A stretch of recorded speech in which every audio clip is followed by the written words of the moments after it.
For dominion belongs to the Lord. He is ruler over all the nations. You alone are to be feared, and when you are angry, who can stand before you? For our God is a consuming fire.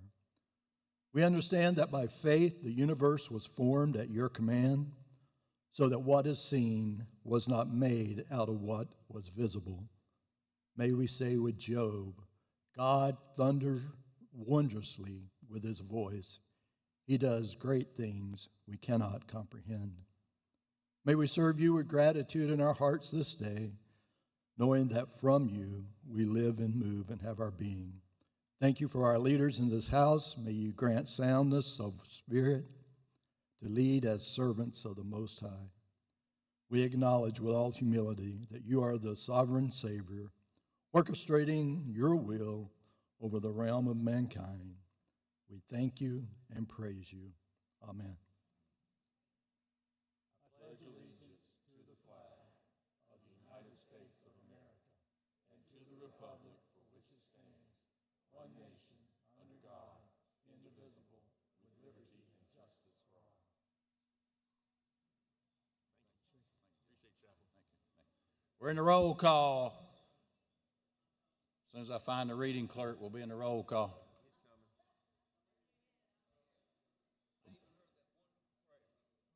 We're in the roll call. Please record your presence. You're first.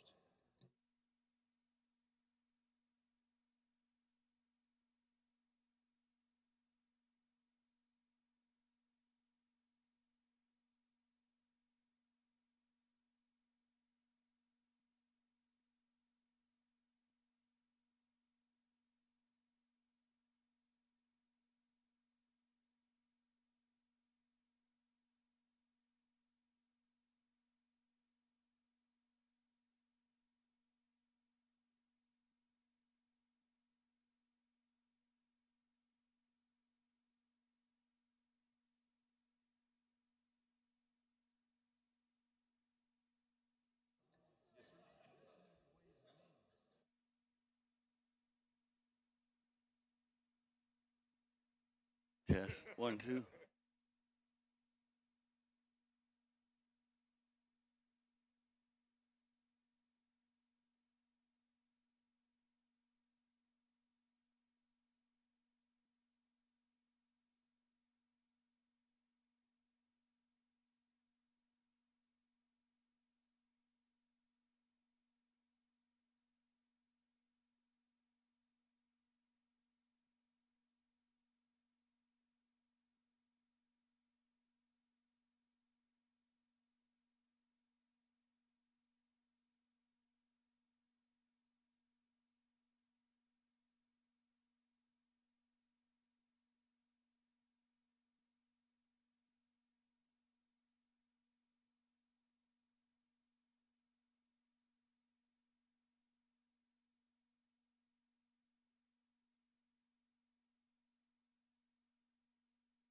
Please record your presence.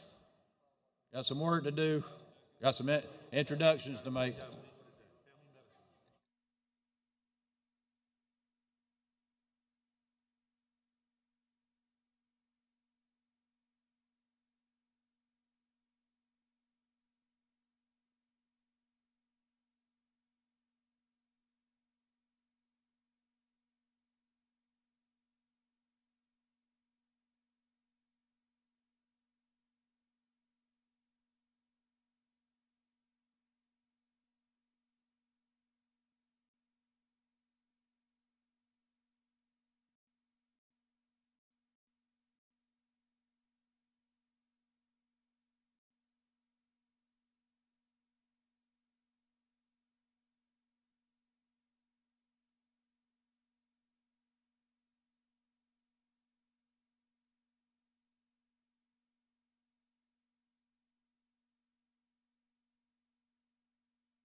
Welcome to State House today. I'm Gavin Jackson, along with Maayan Schechter here in the State House lobby. It is Thursday, April 16th, All members, record your 2026. presence. Maayan, we You're in are the wrapping block up week building. Come on 14 up. here at the State House. Right.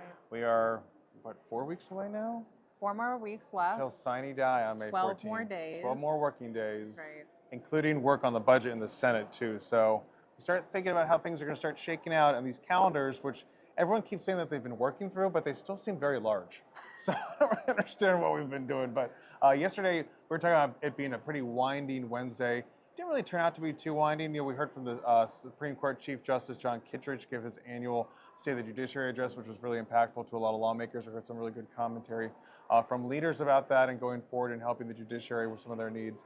Then we also saw some board trustee appointments, confirmation votes for colleges and universities. So a lot of things happened. We recapped all that in the State House Gavel at scetv.org/the gavel. We almost had too much content, I think, today. We really did fill a lot of it. And honestly, if you read it, you will walk away, I think, with a better understanding of what occurred yesterday, but also maybe a little bit about what's going to occur in the next week, several weeks. Because I think, again, while it is not the most interesting of topics, the fact that the calendar gets more narrow every single day that we're here, which means that if a bill does not get debated, that the calendar has a lot of impact on that, is an important factor as we're discussing the end of the legislative session.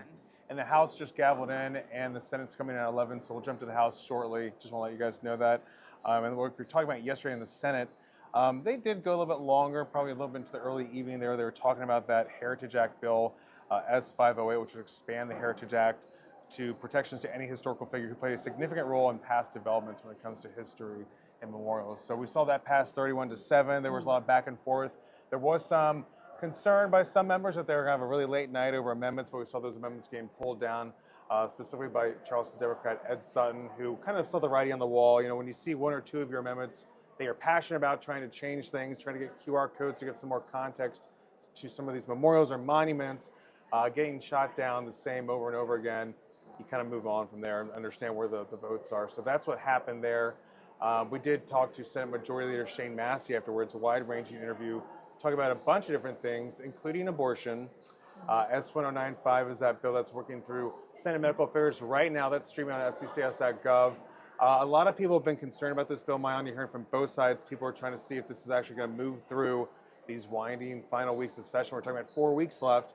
And we talked to Senate Majority Leader Shane Massey about that, and he's like, we have not had these conversations. I know there's a lot of movement right now. It's going through the committee process. It got filed 2 weeks ago, and it's moving. But as of right now, we have a lot of things on the calendar. This is a highly controversial bill, and there have been no conversations in caucus about that. So, but even despite that, Maayan, we're still hearing people say, I heard this is going to move. I think it's going to move. It's like, well, they got the budget next week. And then after that, they have, what, 2 more weeks? 3 more weeks. Yeah.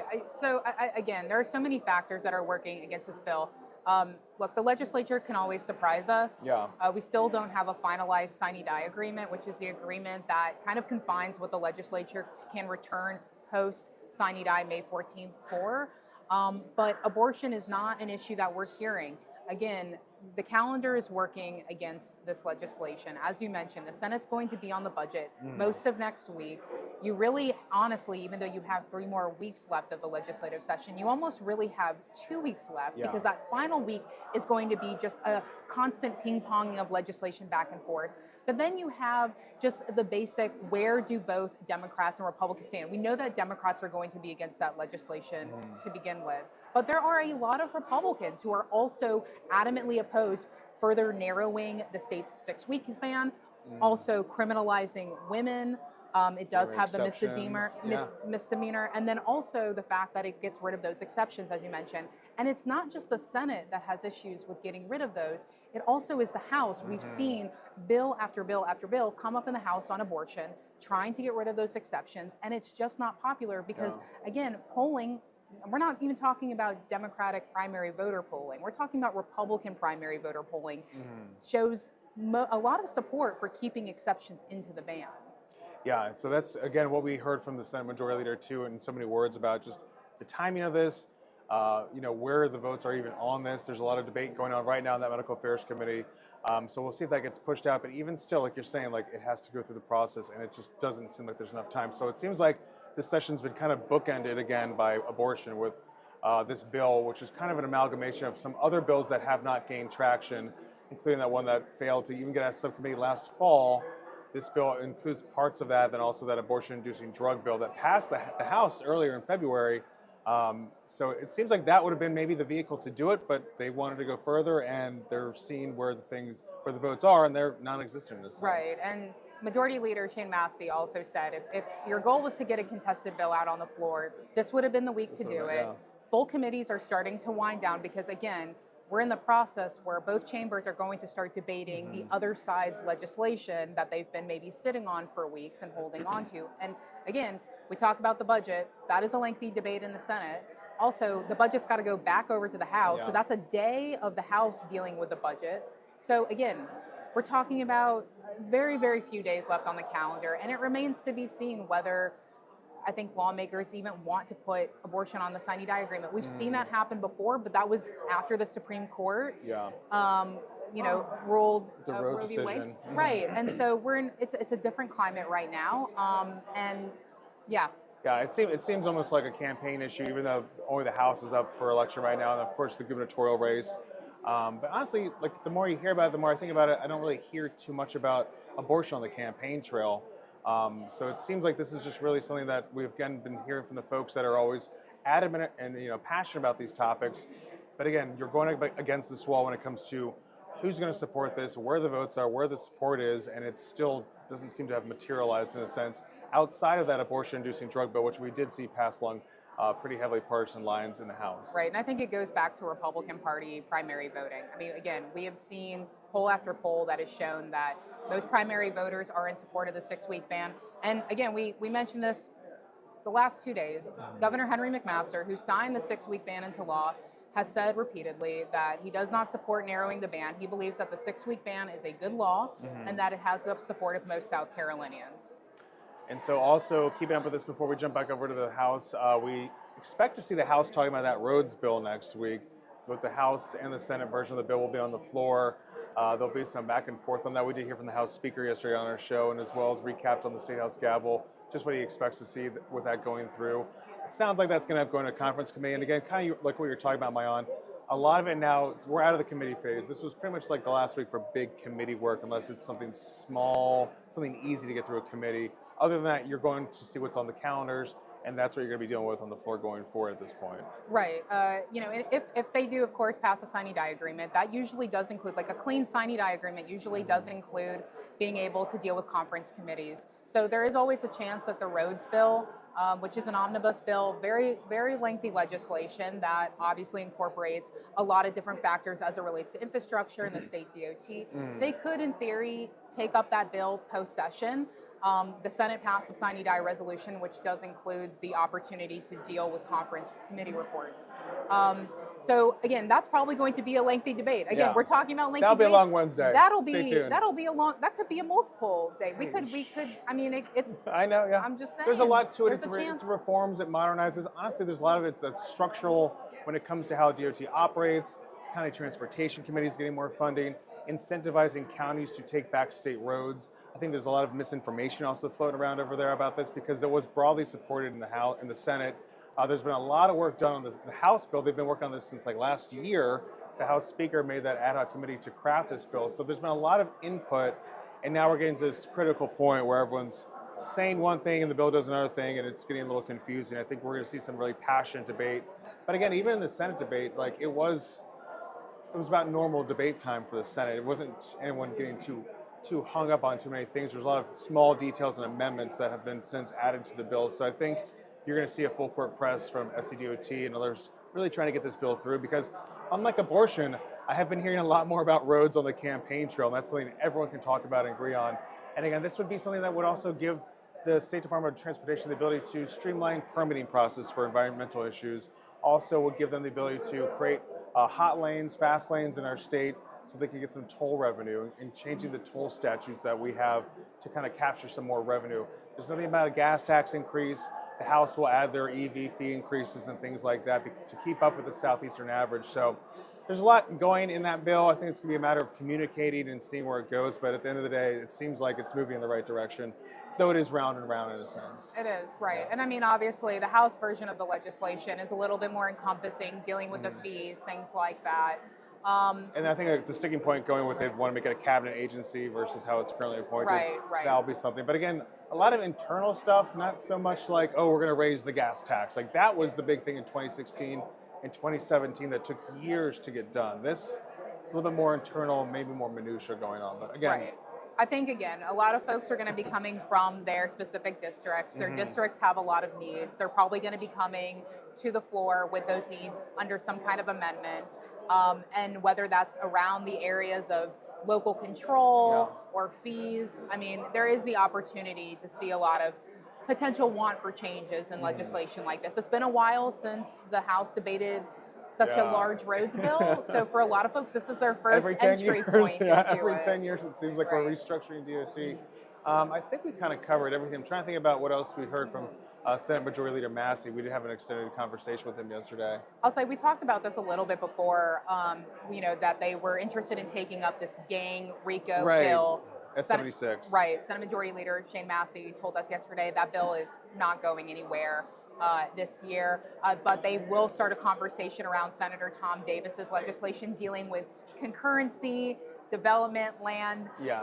Also, he did tell us a little bit that data center legislation, the data center legislation. not going anywhere. It's too big of a thing to chew through. But again, we're starting the conversation. Yeah, we're having the conversation. I also would mention that, yesterday the governor and other state house leaders were joined together to celebrate the income tax legislation. And so, again, when we're talking about big stuff, there's a lot of things that lawmakers want to hold over. So property taxes, we kind of talked about that yesterday. So I think we're going to see a lot of bigger, chewy things. You want to start that in a first year rather than at the tail end of a second year of a 2-year session. But again, even now we're having that conversation, and it's like data centers that can carry over, come back, and again, continue that conversation next year in a new bill, because everything will be new next year when they return. Of course, if you want to learn more about energy and data centers, we did a 2-part series on This Week in South Carolina that you can find on youtube.com/SCETV News. That's where we're also streaming every Tuesday, Wednesday, and Thursday. And then this Friday on This Week in South Carolina, we're going to have Dr. Joy Von Nessen from USC. He's a research economist talking about the economy, as well as Micah Malice, who's the CEO of the South Carolina Ports Authority. That's Friday night at 7:30 on ETV. So got a lot going on, Mayan. But I think that's all we have for week 14. So we're going to send you guys over to the house right now. Have a great day and have a great weekend. We'll see you here next week. Championships she has already earned as a member of the Lexington High School competitive cheer team. These are back-to-back titles and a tremendous accomplishment. You should be congratulated every day, Grace, for your outstanding prowess in athleticism.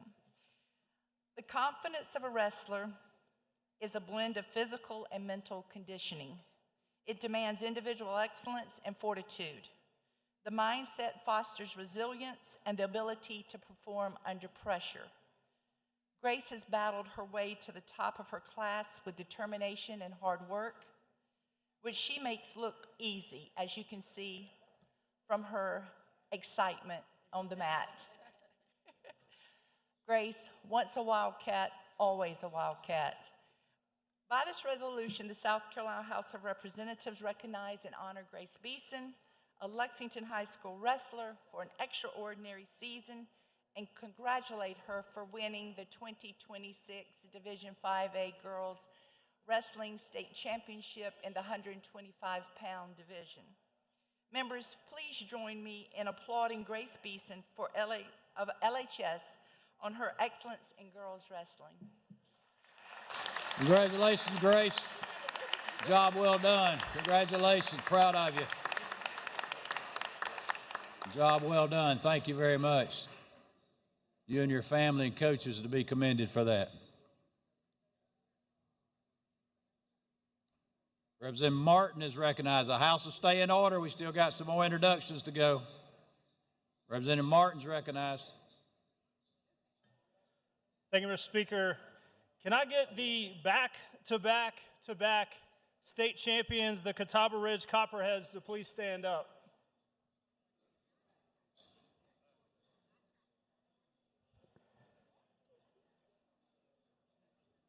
Guys, up in the balcony right now, I've got Hold on a second, Mr. Martin. Let me get you some order. House will come to order, please.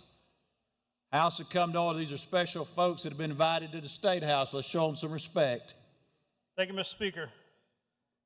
Guys, up in the balcony with Representative Terrabille is a great group of people. It's the back-to-back-to-back state champions, the Catawba Ridge Copperhead softball team. This is going to take a minute because there's so many accomplishments. They're up there with Coach Mike Mayock, Josh Yates, and Kyle Harris. And we're presenting them this morning a resolution congratulating them on all their successes. For the 2025 softball season, the Catawba Ridge finished with a 31-2 record. They were ranked the #1 in the state and number 20 in the nation by Sports Illustrated en route to the 3rd straight state championship. Over the last 3 seasons, these girls have earned a 76-7 record with 18 all-region winners, 8 all-state winners, and 2 South Carolina Player of the Year winners straight out of Fort Mill. Over that time, 7 girls have gone on to play Division I or Division II, and 2 more will go on to play Division I softball after they graduate this year as well. A few accomplishments from last year. Kira O'Brien had 30 wins for the first time in school history. Kendra Murray had 11 home runs. It's a single-season home run record. They had 5 all-region winners. Please forgive me if I slaughter these names. I got Jaden Harris, who's going to Furman, Sarah Rocheleau, who is going to Clemson, Maya Kovacs, who's going to USC Upstate, Kira O'Brien, and Kendra Murray. We've got 2 all-state winners, Sarah Rocheleau and Maya Kovacs, and Sarah Rocheleau also won the South Carolina Player of the Year. State House, if you can please help me welcome the Catawba Ridge Copperheads to the State House. Congratulations, ladies. Congratulations. Proud of you. State champions. Very proud of you. Thank you, Coach. All administration, thank you for all you do. Representative Petalino, are you ready? Representative Petalino is recognized. Introduce the next group of next individuals.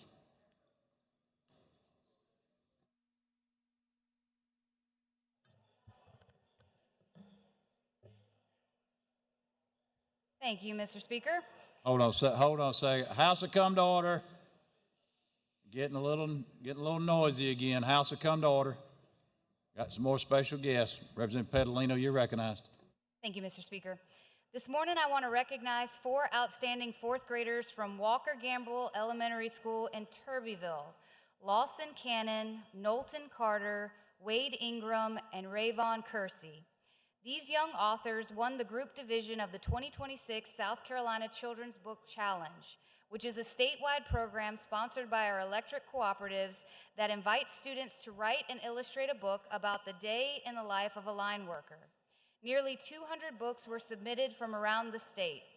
Their winning book, Job Shadowing a Lineman, will be printed and mailed to elementary schools across our state.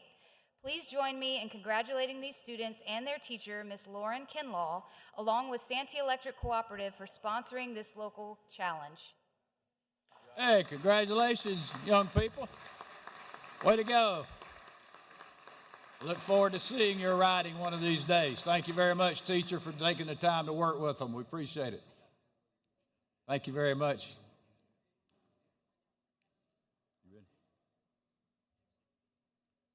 Representative Lawson is recognized for the next special introductions. House will stay in order, please. House will stay in order. Representative Lawson, you're recognized. Thank you, Mr. Speaker. Members of the House, today I have the honor of recognizing 4 championship teams from Chesney High School in Spartanburg County. First, we'll start with the wrestling team, and as I call you teams, if you will, the team stand up. First, we'll go with Chesney High School Wrestling.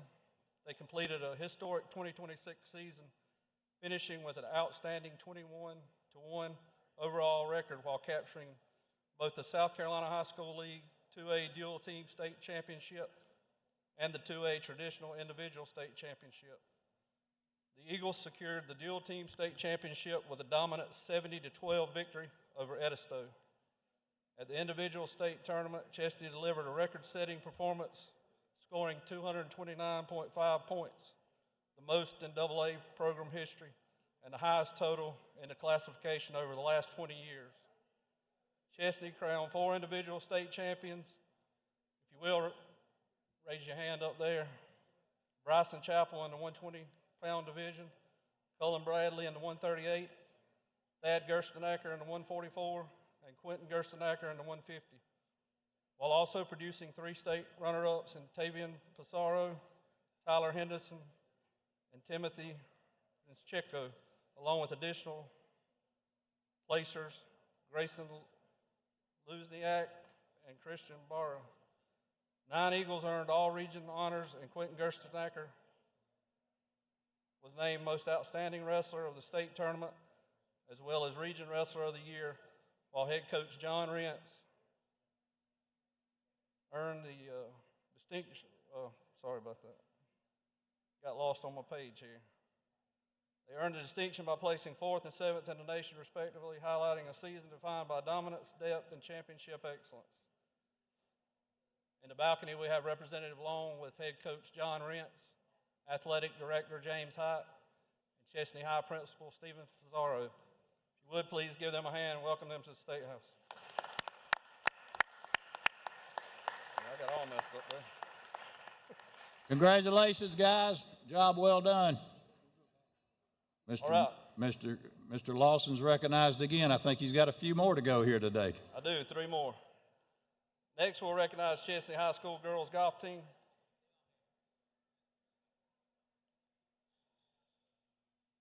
If y'all will, please stand. Oh, they on this side. I thought they were all on this. We'll wait on the coach to get down here with Representative Long. The Chesney High School girls golf team captured top honors again to take home the state trophy from the state golf tournament held at Chester Country Club, October 28, 2025. The Chesney Lady Eagles defeated a competitive field of rivals, besting their nearest challenger, Atlantic Collegiate Academy, by a score of 346 to 349 to win the team's 5th consecutive state title. The Chesney team knew that the 2025 state title would not be an automatic win. When day 1 of the tournament was rained out, the team was forced to play championship over one 18-hole day. The Lady Eagles demonstrated exceptional mental toughness by competing in unfamiliar and challenging conditions, enduring freezing temperatures and steady rain throughout the day. At the end of the front 9 holes, Chesney trailed Atlantic Collegiate by 14 shots. The Lady Eagles rallied, and senior Abby Harrington parred 3 of her last 4 holes to give the Lady Eagles a shot. Continuing to the last hole of the 18 holes, Chesney was tied with Atlantic Collegiate. An 8th grader, Amelia Shields, was the only golfer still on the course for the Lady Eagles. She hit onto the green with a 5-wood from 160 yards out and took 2 putts to sink the ball. The last putt gave Chesney a 3-point lead to win the championship. Chesney was led on the course by senior Jada Flynn, who shot a personal best score of 71 and played a huge role in the Lady Eagles rallying as she tallied off 3 or 4 birdies of the day on the back 9 at 10th, 11th, and 14th holes to finish 2nd in the overall standings. Jada Flynn was joined on the All-Star team by senior Abby Harrington and 8th grader Amelia Shields, who came away with a 7th and 8th place finish after shooting scores of 88 and 91 respectively. The Lady Eagles are led by Coach Kyle Scruggs. Assistant coaches are Aaron Jolly, Adam Jolly, and Drew Fisher. So if you would, please help me congratulate the girls golf team from Chesney High School for winning their 5th consecutive state title. Congratulations, ladies. Proud of you. Proud of you. Thank you for being here with us today. Representative Lawson's recognized once again. Thank you, Mr. Speaker. We're halfway there. Now we're going to recognize the Chesney Competitive Cheer Squad. If y'all would stand. The Chesney Competitive Cheer Squad took up top honors at the cheer competition held at Colonial Life Arena in Columbia on Saturday, November 22nd, 2025. Excuse me a second. Hold on, Mr. Lawson. House, please come to order. We're getting a little noisy again. House, come to order. Find your seats. Find your seats. Mr. Lawson, sorry about that. You're recognized. Thank you, Mr. Speaker. The Chesney High Lady Eagles bested all comers to earn the state title with a score of 286.5 points, leaving behind their nearest opponent, Mid-Carolina, at a distant second. With their back-to-back wins in 2024 and 2025, the Lady Eagles extended their championship total by making it the team's 6th triumph overall. The Lady Eagles were runners-up for the state title in 2022 and 2023. Some of their accomplishments include being first in their region with 4A cheerleaders Olivia Allison, Jaden Epps, Carrie D. Turner, Zibby Edmonds, and Regional Cheerleader of the Year, Miley Harris. They won their 6th state championship as well as going back-to-back into 3A division as a 2A school. They also won honors with the SCCAWS Class AAA Player of the Year, Tinley Guy. The Lady Cheer Squad is led by Coach Allie Tyner with assistants Carly Nunnery, Jada Churchill, and Mackenzie Scruggs. So if you would, please help me welcome them to the State House and congratulating them on their championship win. Welcome to the State House, ladies. Job well done. We'll see you back here next year. Mr. Lawson, you recognize, I don't know, is anybody in Chesney left, are they, Mr. Lawson? I think we're all here today. Y'all close the Nobody's school in down school. today? Mr. Lawson? We have the principal here. So You I got don't the know. principal, so you're okay with the school being closed, right? That's right. All right, I Mr. think my Lawson. daughter might be there today. You're recognized once again, Mr. Lawson. Thank you, Mr. Speaker. Now we're going to recognize the Chesney High School female weightlifting team.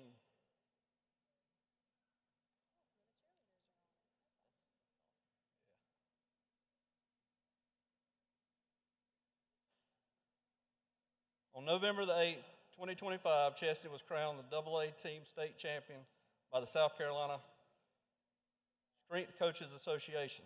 This is the 2nd year in a row that Chesney has won this team state title championship. I'm going to read the roster of the team. Includes Olivia Allison, Lily Brown, Mary Elizabeth Cable, Clara Cash, Avery Cole, Valerie De La Cruz, Zibby Edmonds, Hannah Gabriel, Tinley Guy, Miley Harris, Bella Hardigan, Maria Jeffries, Bixley Coon, Shania McAllister, Peyton Pittman, Augusta Reed, Hayden Roberts, and Lauren Zayas. The head coach for the female wrestling team is David Jones. Assistants are Zach Baldinelli, Katie Jolly, Austin Bradley, and Aubrey Paris. If you would, please help me welcome them to the State House and congratulate them on winning their 2nd consecutive state title. Congratulations. We're glad you're here with us. Coaches, administrators, thank y'all very much. Town of Chesney's a group of winners, it looks like. We're glad to have all you folks here with us today. Representative Gil Gatch is recognized for a quick introduction. House will stay in order, please. Ladies and gentlemen, if you serve and have the honor and privilege of serving on the amazing LCI committee, would you stand up for just a moment? All the LCI, yeah, okay. Some of you want to be on the LCI committee.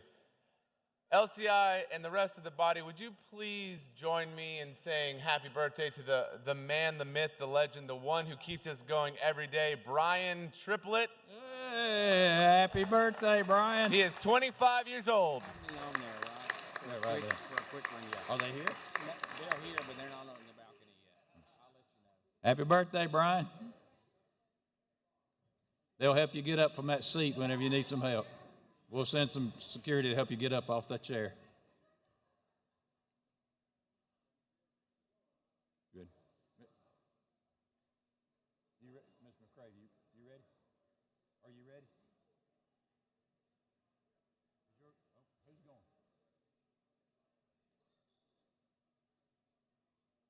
Ms. McDaniel's recognized for the next introduction. Ms. McDaniel, you're recognized. House will stay in order, please. Still got a couple more to go. Thank you. House will stay in order. Ms. McDaniel, you're recognized. Thank you, Mr. Speaker. To the members of this illustrious assembly, I have in the balcony this morning little Miss Stella Grace Burrows. She's with her parents, Jonathan and Tiffany, and her art teacher. So, Representative Johnson is holding the resolution that we're presenting to her. So, Mr. Speaker, I'm proud to recognize Stella Grace Burrows, a fourth grade student at Fairfield Magnet School for math and science. She won the individual grand prize in the 2026 South Carolina Children's Book Challenge. Her book, The Day That Power Took a Vacation. Can we imagine what would happen if power took a vacation? Well, guess what? Little Miss Stella knows, and she put it in her book. It was inspired by Hurricane Helene and dedicated to her late uncle, a lineman. It depicts line workers as the heroes that they are. And we know during that time, everybody wanted a lineman immediately. It will be printed and shared with elementary schools across South Carolina. Our electric cooperatives, and ours is Fairfield Electric, have been committed to powering our communities. And through programs like this one, they're investing in the next generation. So congratulations to Stella Grace, her art teacher, who I was also spending time with about a week ago when one of her students won a contest. Her name is Kimberly DeLay. So with that being said, the Fairfield Electric Cooperative sponsors this challenge for our communities. So, Mr. Speaker, I would like this illustrious assembly, along with those tenacious folk up in the balcony, to be welcomed with a nice, warm applause. Welcome, Stella Grace. Thank you for sharing your talents with us. We appreciate y'all sharing your talents with us. We appreciate it very much. Thank you. Mr. McCravey is recognized for the special introduction. House will stay in order, please. House will stay in order. Mr. McCravey, you're recognized. I believe you got some good help up there in the balcony today. Thank you, Mr. Speaker. I have some great help. My better half, Dana, is up there helping us out. And today we're honored, Daniel Gibson and I both, to recognize the second straight SCISA Class 1A Volleyball State Championship at Cambridge Academy. They swept their opponent 3-0 to win the championship. The team finished 10-0 in region play with 15 sweeps and 18 overall wins. Coach Chelsea Calvert praised her four seniors, Aubrey Loudon, Addison Leopard, Israel Sutherland, and Kate Cheeks as the heart of the team. And we know it takes teamwork to win. Just one little backstory here. Coach Calvert's husband, and show you how old I am, he was a star on one of my Little League baseball teams. And so now here they are coaching. So we appreciate you. And, you know, Coach Calvert is confident that her upperclassmen are going to step up again next year as the team goes for 3 in a row. And I also have one other little disclosure I need to make, a conflict of interest with ethics. So Ainsley on the team, her mother is actually one of our great case managers at my law firm in Greenwood. So I do have a conflict of interest. But at any rate, if you would, give them a hand and congratulate them from the House of Representatives. Congratulations, ladies. Thank you for winning again. We appreciate y'all being here today. We'll see you back here again next year when you win again. Thank you for being here today. Mr. McGinnis, is your group here yet?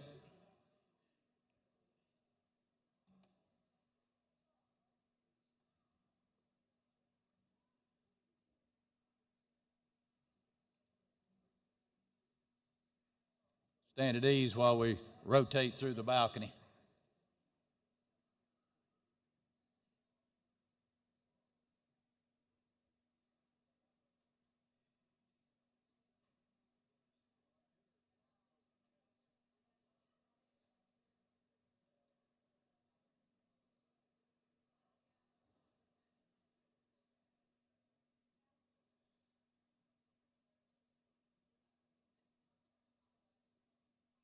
Are you ready?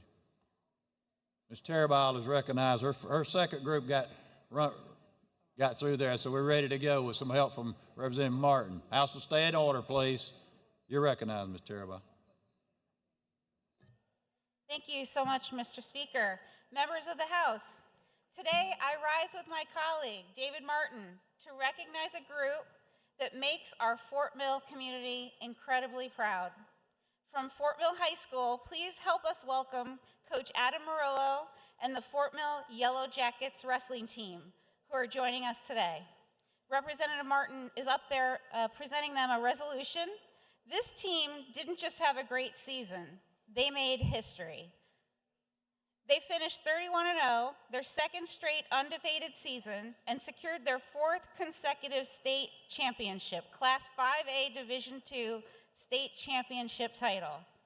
And they didn't just win, they dominated, defeating the team that they beat 52-11 and extending their winning streak to 67 matches. That kind of success doesn't happen by accident. It takes discipline, preparation, and leadership.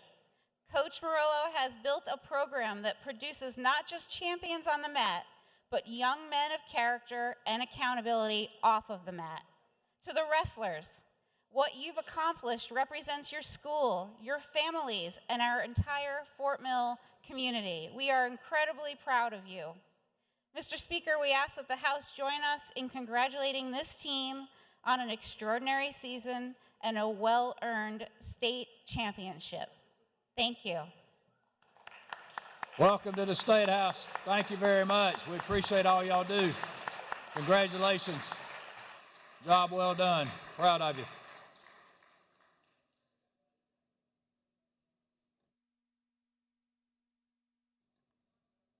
Representative Bowers is recognized for a group that took up half the balcony. Representative Bowers. House will stay in order, please. Good morning. Thank you, Mr. Speaker. Members, I rise to applaud the D.W. Daniel High School Lions Pride Marching Band. If you all will stand. We have a very large group. The band director, the school officials for a sensational season, and to congratulate them on winning the 2025. Excuse me, Mr. Bowers. Hold on a second. House will come to order, please.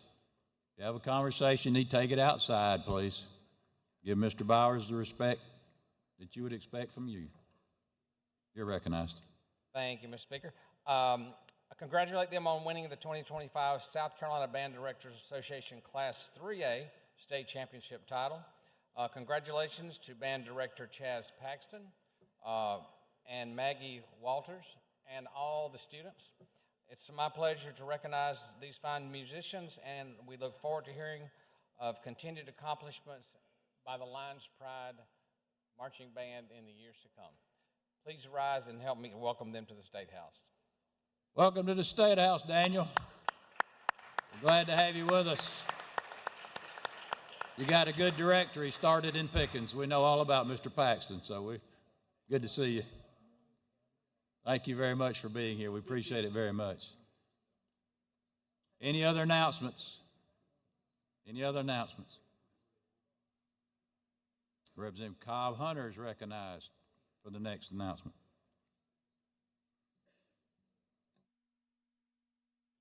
Mr. Speaker and members, thank you so much. I've got a young lady who is here with me today. She's going to be shadowing me for a couple of hours. She lives in Representative Tarabile's district, and I was waiting for him to come down, but I want to go ahead so that we aren't holding them up. This is Cosette Upson, and she's a 5th grader at Gold Hill Elementary in Antigua Bay, or where is it? Fort Mill, I'm sorry, Fort Mill. But she's here just observing us. Some of y'all know her dad, Brandon Upson, And she is just like her daddy, so interested in civics and community engagement and organizing. So please join me in welcoming Cosette Upson to watch us today. And y'all, I believe we are looking at a future legislator about 30 years from now. So join me in welcoming her to the House. Welcome to the State House. We're glad you're here today. Hope you enjoy your time with us today.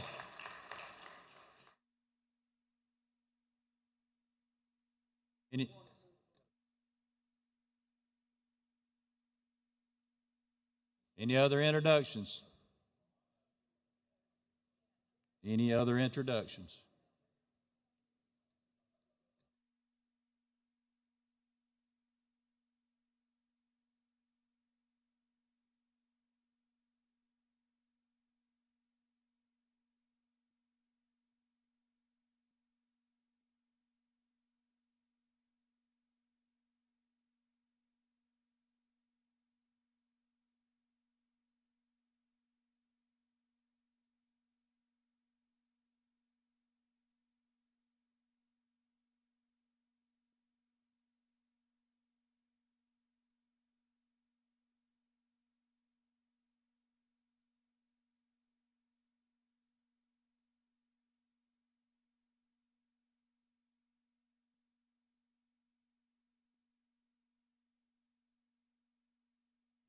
Okay, we're on the calendar. I'm sorry, roll call. All members record your presence. If all members record your presence, roll call. Clerk close the polls, tabulate. A quorum is present. Clerk will read. Senate amendments to House Bill 3556, Brandon Newton. Senate amendments. Representative Brewer, Senate amendments to his bill 3768. Senate amendments. Senate amendments 3974, Calhoun. Senate amendments. Committee reports, Representative Crawford. This is a committee report from Education and Public Works, favorable with amendment. Ignore that. I'm sorry, Dave. 5504, 5504. Committee report. 5201, Petalino, Education and Public Works, favorable. Committee report. Committee report.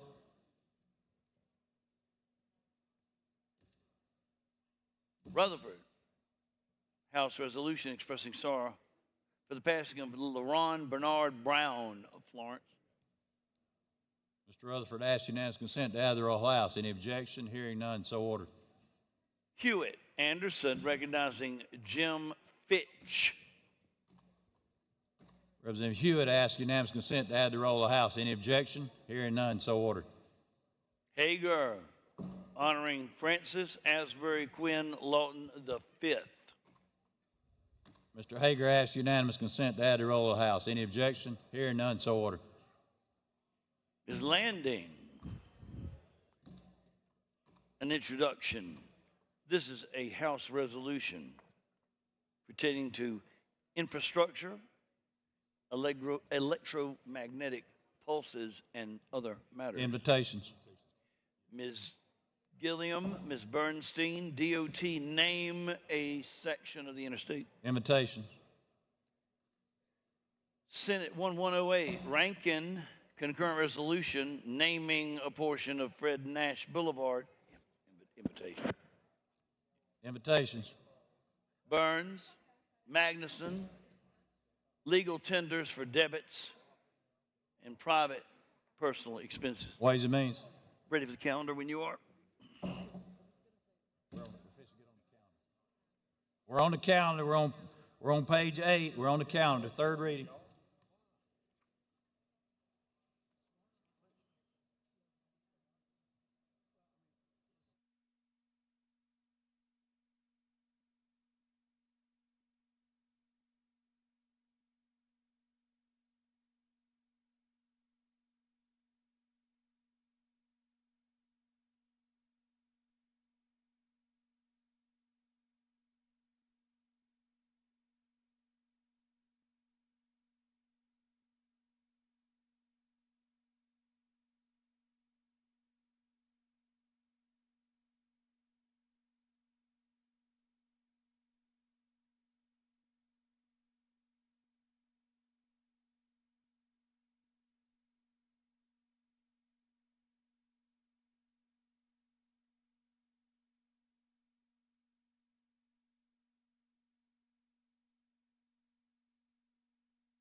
Representative David Martin. Representative Martin. Sergeant, can you help me find Representative Martin, please?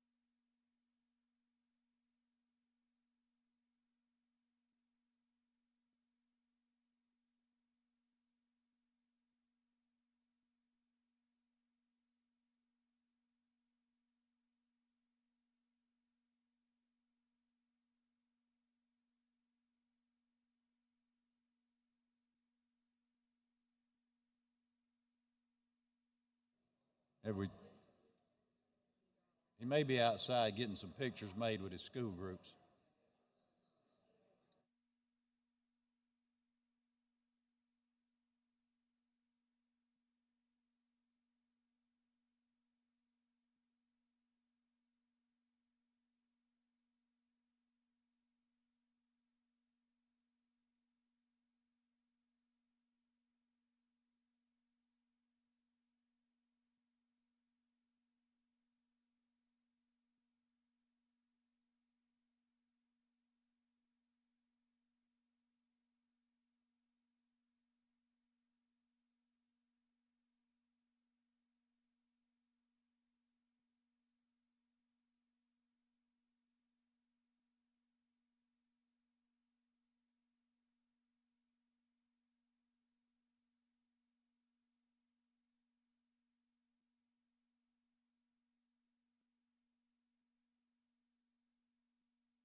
Chairman Newton, can we find Chairman Newton, please?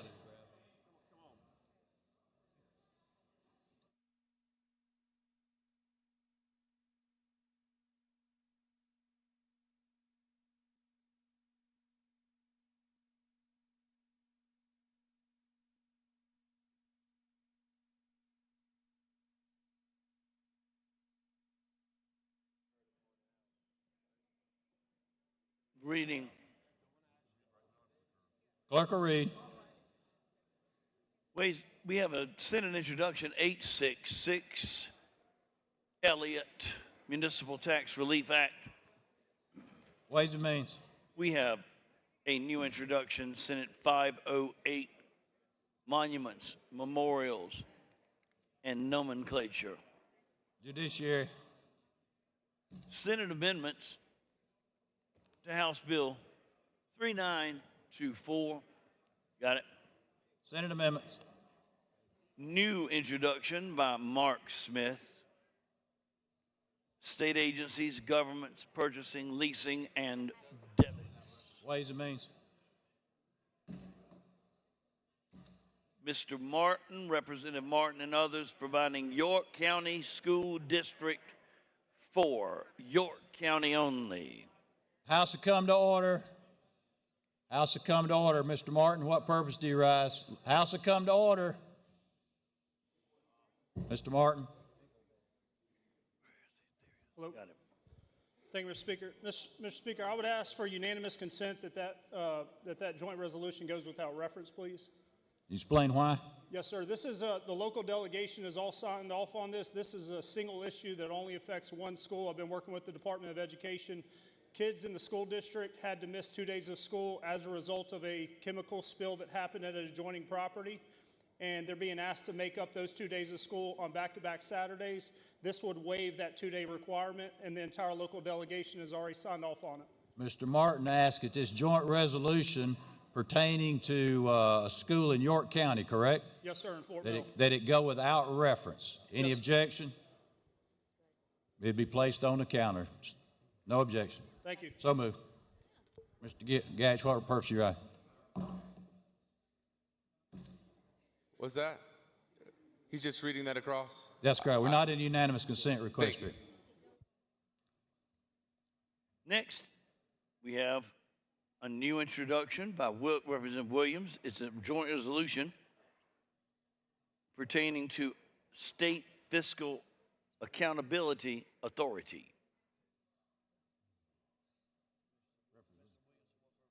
Mr. Williams, what purpose do you rise? House will come to order. Mr. Williams, what purpose do you rise? Thank you, Mr. Speaker. I request that that resolution go without reference. Will you explain why? Basically, it's a local delegation bill that focuses in Florence. The delegation has already approved. Can you explain what it does? Basically, what it is has to do with the National Guard Armory.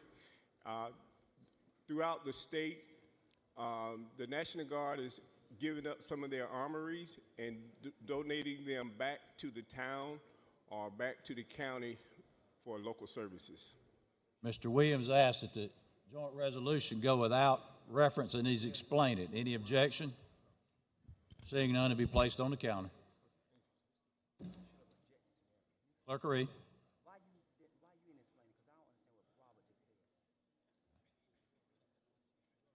House will stand at ease.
So come back in order. House will come back in order. Mr. McGinnis has got a quick introduction.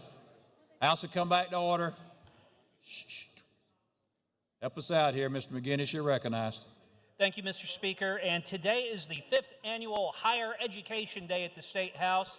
Students from public universities, independent colleges and universities, and technical colleges are with us today from all over the state. And they're here to say thank you for the support we provide through the Merit Scholarship programs and the needs-based programs. Those programs help these students pursue a better life and a higher education. So all the students up there today and the administrators with them, please stand up. And congratulations on everything you're doing, and hope you have continued success. Thank you very much for our students. Thank you.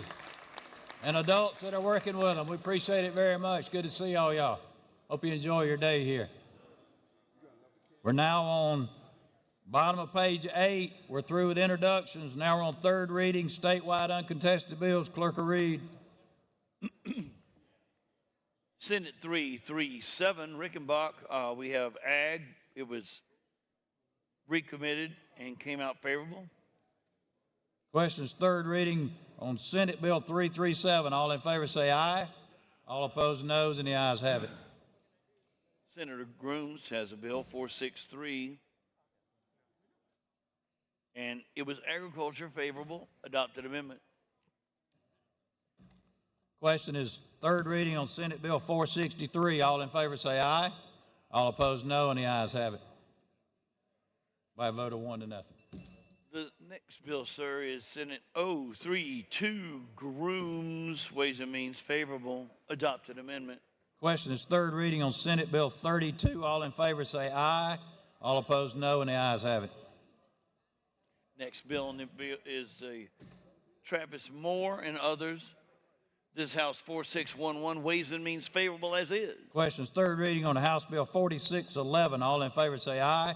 All opposed, no, and the ayes have it. 5173 is Hewitt Bannister and Merle Smith, Ways and Means favorable as is. Questions third reading on House Bill 5173. All in favor say aye. All opposed, no, and the ayes have it. We're now on second reading. We're on page 10. I'm sorry. I skipped one. I'm sorry, clerk. You're up. I'm sorry.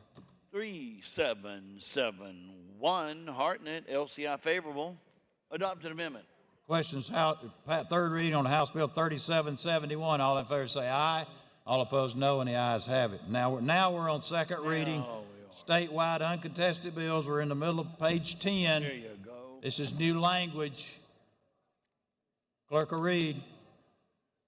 First bill up is Senate 585, Dion Tedder, and this is education favorable. Mr. Hartnett, I believe, is recognized to Amendment number one. Amendment number 1 on Senate Bill 585. This is Education. new material. Thank you, Mr. Speaker. Ladies and gentlemen of the House, what we have here is Bill 585. It is the Safeguarding American Families. Hold on, I'm sorry, Mr. Hart. Please, let's this to my right here. Let's slow this down a little bit. We're getting a little chatter going over here. What we have before you here is Senate Bill S 585 by Senator Tedder. It is the SAFE Act. It is the Safeguarding American Families Everywhere Act. The bill adds language to the Department of Motor Vehicles Code section that what the bill is the committee amendment is the bill, and this amendment moves the bill to the proper section of code. With that change, a person or guardian of someone with listed conditions will be voluntarily added to the SAFE designation on the vehicle registration. It can be removed by the vehicle owner at any time. The list of conditions, there's a list of conditions on here from autism, Down syndrome, Alzheimer's, PTSD, autoimmune disorders, and others that are listed on this list. It would just move it to the proper section of code. Okay, the amendment is the bill, and I would move for adoption, please. The question is adoption of amendment number 1. All in favor say aye. All opposed, no. The ayes have it. The next amendment is number 2. Number 2 is Garvin, Gilliam, and Vaughn. Number 2. Mr. Garvin is recognized to speak on amendment number 2. Good morning, and thank you, Mr. Chair. I have an amendment that would broaden the recognition of military service and families through expanded license plate options. This is an amendment that's supportive, that the MV has helped us to draft, and the bill sponsor is also supportive of it. I move for passage. Question is adoption of amendment number 2. All in favor say aye. All opposed, no, and amendment number 2 is adopted. Nothing further, sir? There's no further amendments. Have you already explained the bill, Mr. Hartnett? Yes. Mr. Speaker, the amendment is the bill, sir. The amendment becomes the bill. The question is second reading on Senate 585. Roll call required in order. Voting on the board.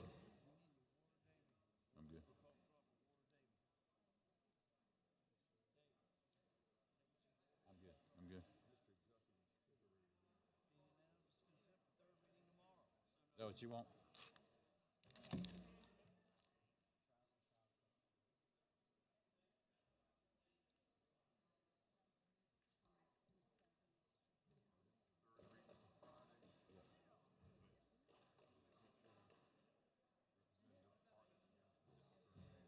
All members voted. Ms. Landing.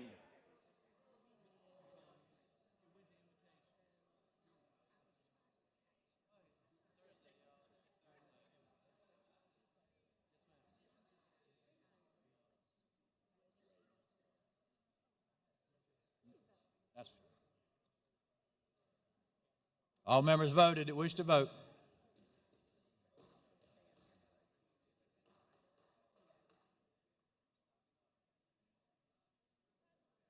All members voted.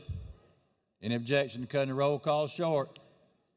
Seeing and hearing none, clerk will close the polls, tabulate by vote. 1090. Senate Bill 585 gets second reading. Mr. Harton had asked unanimous consent to give the bill third reading. Any objection?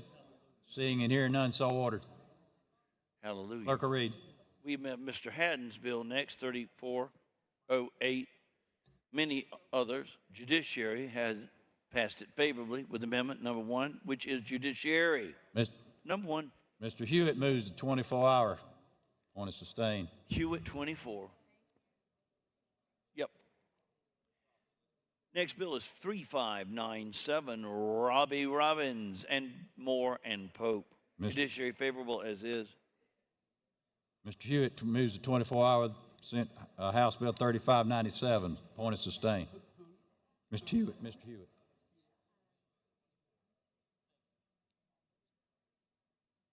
4641, T. Pope. Judiciary favorable. Amendment number 1 is the committee report. Mr. Hewitt once again moves 24-hour point of sustain. 5288, Representative Johnson, J.E. Johnson. Judiciary favorable in its original state. Mr. Hewitt once again moves to 24-hour point of sustain. 5401, Robbie Robbins. Judiciary favorable with amendment number 1. Mr. Robbins is going to discuss House Bill 5401. Mr. Robbins, you're recognized. Thank you, Mr. Speaker. And I guess before I address the bill, there was a technical amendment made in committee that does not affect the bill at all. It was just a cleanup for some language with respect to sections A and B. But the bill itself. Excuse me, Mr. Robbins, that's the committee amendment? So the House. Yes, sir.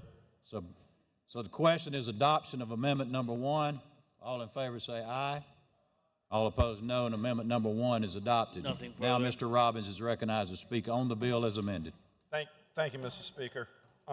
This bill originated from an incident that occurred earlier this year in one of our circuits.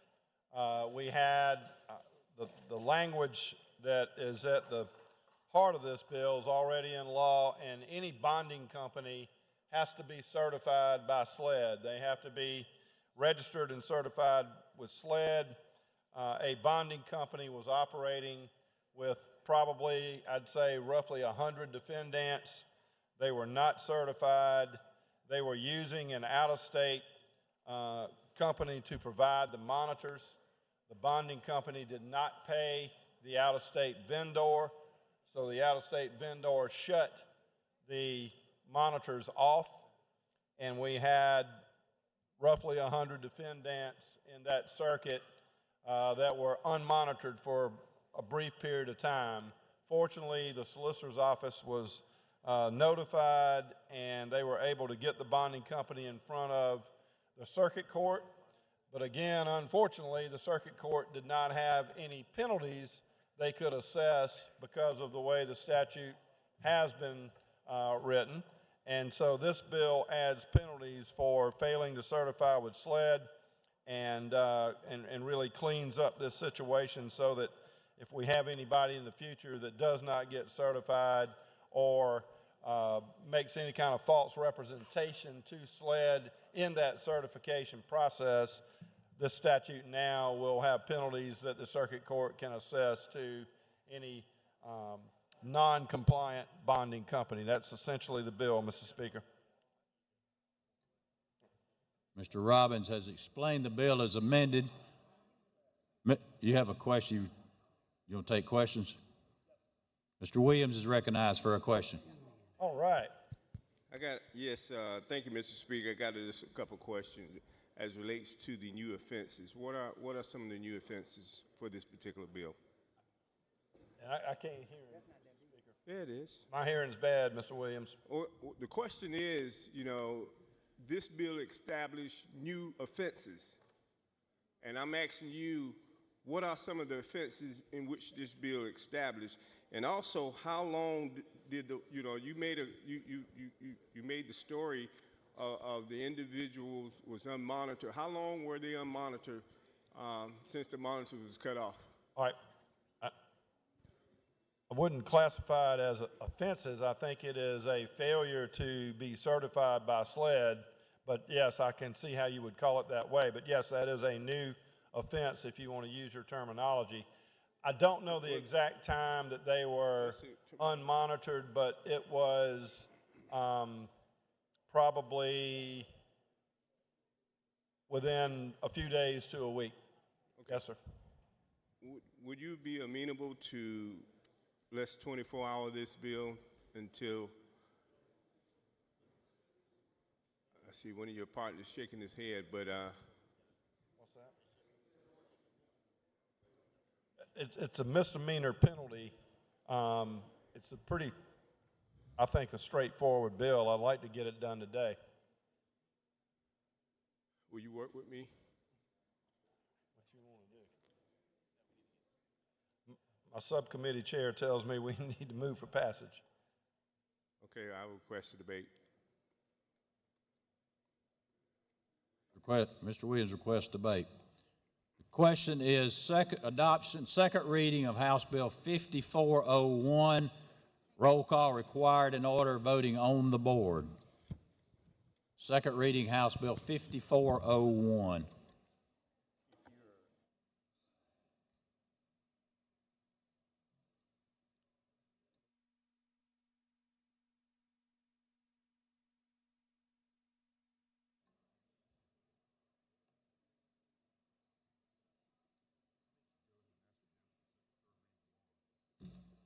going to ask for it.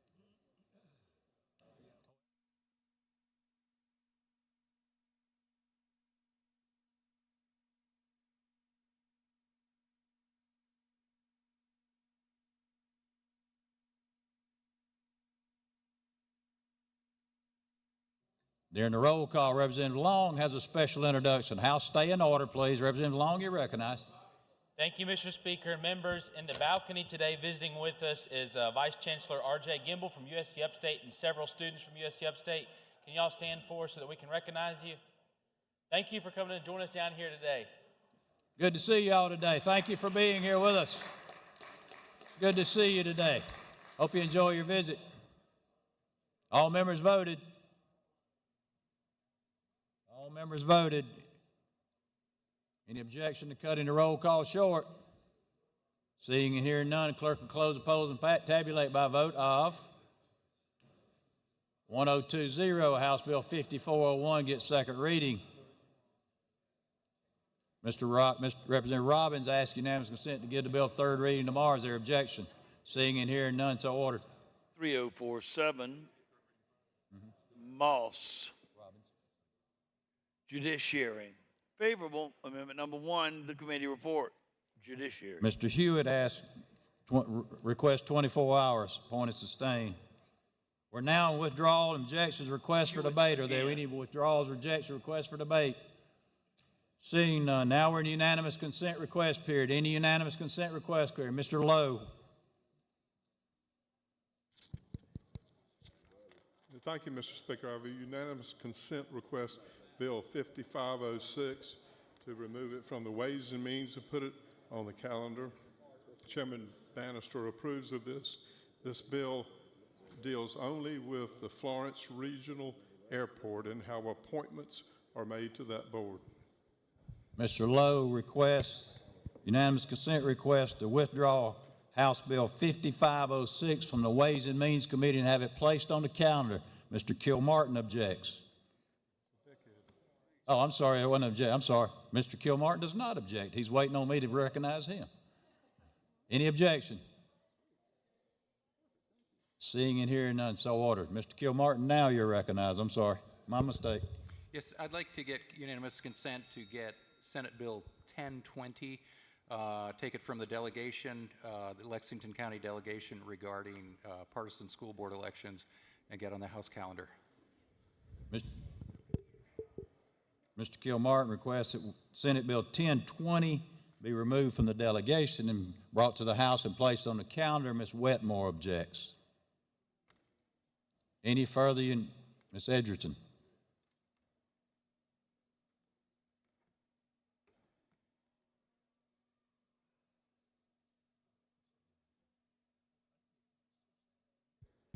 Now we got you. Thank you, Mr. Speaker. I would like to request House Bill 4671 to be brought to the House floor. It's the anti-Sharia law bill. What committee is it in now? It's in Judiciary. Whoa. What committee is it in? It's in Judiciary. I understand. Just a second. Just relax. Chill out. We got to do this the proper way. Thank you, Mr. Speaker. Yes. Tell me again where it is. It's in Judiciary. Ms. Edgerton moves that House Bill 4671 be withdrawn from Judiciary and be placed on the calendar. Are there any objections? Seeing and hearing none. No, I'm just kidding, Mr. King objects. Any other unanimous consent request? Seeing, hearing none, we're now on House resolutions. Clerk will read. House resolution, excuse me, the first one, Jay Moore, honoring the first Vice President, Kamala Harris. We have 40 amendments. The first one of 40 is Mr. Frank. Mr. Moore requests that he be allowed to speak on the bill, and then he's going to make a motion, Mr. Frank, if you so desire. Mr. Moore, you're recognized. Thank you, Mr. Speaker and members. I'm not going to be in front of you all long. I'm not going to be in front of you all long, but I was just thinking about this yesterday when I saw the 40 amendments come up, and I knew I was going to have to talk about this today. And I didn't know what to say. I really didn't know what to say with the 40 amendments that Mr. Frank put up. And then I went to Greenville, South Carolina, on yesterday. And there, our former vice president was there among people that were supporting her. And there was a young girl from Greenville whose parents are Republicans, whose grandparents are Republicans, and this young girl from Greenville was there to see the former vice president, who was also a female. And what I learned from that moment, this young girl, was this is what America is about.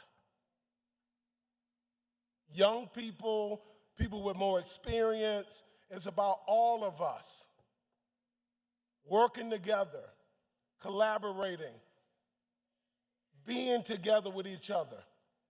And what we saw yesterday and what we see with these 40 amendments is trying to divide people. All this resolution does is saying welcoming the first female vice president to South Carolina. That's all it does. That's really all it does, y'all. But what it became is something to divide us in this body. What it became is something to put on social media to say that leadership here in this chamber is embracing a different party. What it became is something that it wasn't supposed to be.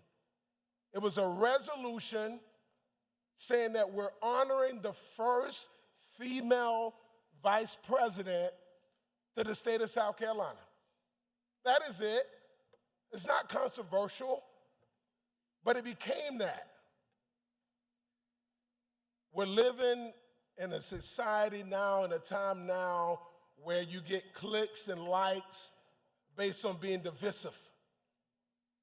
And it will continue to be that way, but I'm telling you guys now, That's not why the people in District 15 brought me up here and elected me. I'm going to be collaborative. I'm going to continue. I went to Mr. Frank after he put the 40 amendments up and talked to him.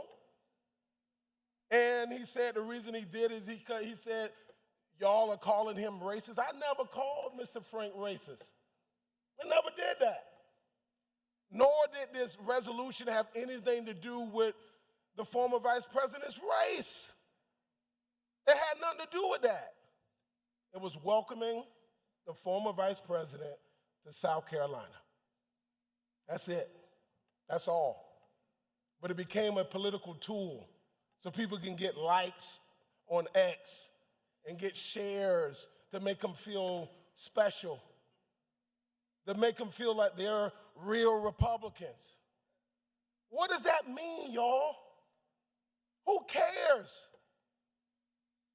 Our job up here is to try to work together to make the people's lives of South Carolina better. But it's an election year, and I get it.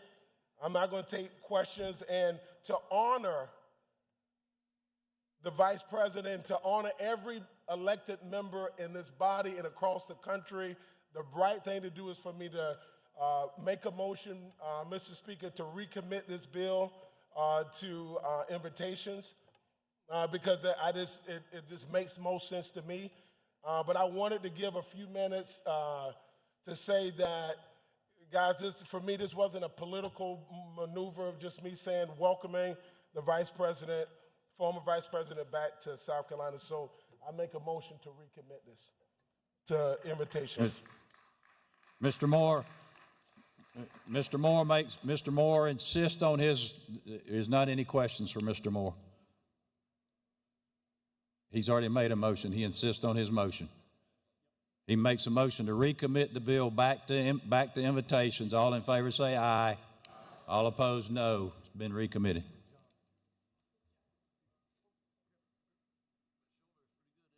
And we're now on concurrent resolutions. Clerk will read.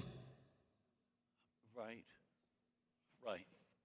It's concurrent resolution 5410, DOT naming 321 Sheriff Joe Mitchell intersection. Pope York. All in favor say aye. All opposed, no. Adopted. Next, Mr. Hosey. Hold on. Mr. Hosey, yes, has requested the DOT name Sergeant Orenthal J. That's O.J. Smith Memorial Road. All in favor say aye. All opposed, no, and the ayes have it. Adopted. Representative Mitchell, Cody Mitchell, DOT Jeannie Rose Potter Road. All in favor say aye. All opposed, no, and the ayes have it. Adopted.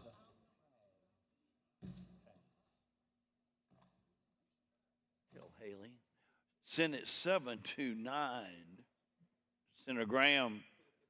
Lewis W. Boone Memorial Intersection. Senate Bill 729. All in favor say aye. All opposed, no, and the ayes have it. Adopted. 730. Senator Graham. Thomas C. Clark and Audrey A. Clark intersection. Thank you, sir. Senate Bill 730. All in favor say aye. All opposed, no, and the ayes have it. Adopted. Senate 943. Senator Chaplin, DOT naming the Deputy Frank Devin Mason Memorial Highway. Senate 943. All in favor say aye. All opposed, no, and the ayes have it. Adopted. Senate 1053. Margie Bright Matthews, Estill, Lewis G. Hopkins Highway. Senate Bill 1053. All in favor say aye. All opposed, no, and the ayes have it. Adopted. 1055, Senator Matthews, DOT, Honorable Anderson, Taylor, Highway.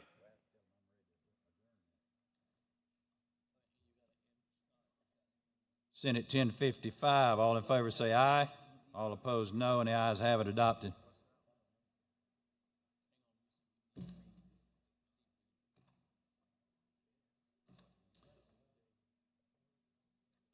Representative Scott, do you have an in memory of?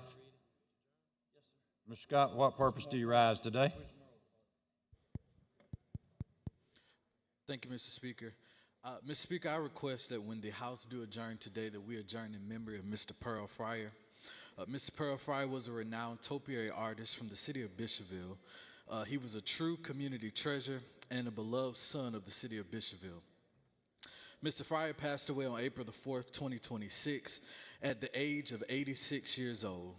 But most of all, without any formal oratorical training, he transformed a 3-acre property into one of the most world-renowned topiary gardens that drew millions to the city of Bishopville. He is most notable for a movie in 2006 that was named A Man Named Pearl. He leaves behind not only a garden, but his family, his wife Metra, and a son named Patrick. So again, I do ask that when we adjourn today, that we adjourn in memory of Pearl Fryer. Representative Scott moves that when we adjourn today, we adjourn in memory of Mr. Pearl Fryer. Is that correct? And I also ask that those words do be recorded in the He journal. asks that it be recorded in the journal. If you will share those with the clerk, we'll be sure to get them in there, Mr. Scott. Thank you. Adopted.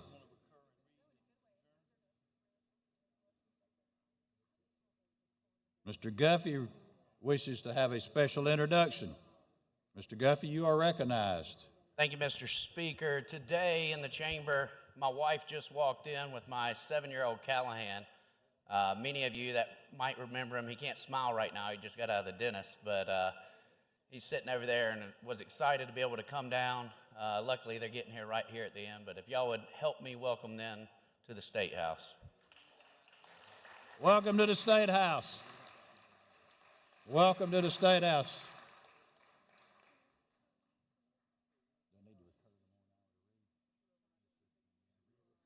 Yes, we got 3 more to read. Mr. Hewitt moves that we now recur to the morning hour. Clerk will read. We have an introduction of a new bill by Representative Martin dealing with requirements for child welfare proceedings and other judicial matters. Judiciary. Any further announcements? Any further announcements before we leave? Mr. Kirby. Thank you, Mr. Speaker. Just wanted to remind everyone that next Thursday evening is the Art Fields Legislative Reception in Lake City. You have gotten an invitation. I'll bring you another invitation Tuesday of next week. But just wanted to invite everybody to please come down to Lake City for Art Fields Legislative Reception. It's going to be a beautiful night. There's been a lot of work done to put this together, and it's for you, the legislators, to honor you. So thank you. Art Fields is ongoing right now in Lake City. Please come down and visit. Thank you, sir. Next Thursday night. Yes. Any further announcements? Mr. Hewitt moves that the House now adjourn. Have a good week. Excuse me. What you need, Mr. Govan? We've already read. Too late to read. Received as information. Family and Veterans Services Committee has reported favorable statewide appointment, member of the Board of Trustees for the Veterans Trust Fund of South Carolina, initial appointment of at-large member Mr. Timothy M. Conrad of Easley. Received as information. Family and Veterans Services Committee has reported favorable statewide appointment, member of the Board of Trustees for the Veterans Trust Fund of South Carolina, at-large initial appointment of Mr. Winston L. Bodie II of Trenton.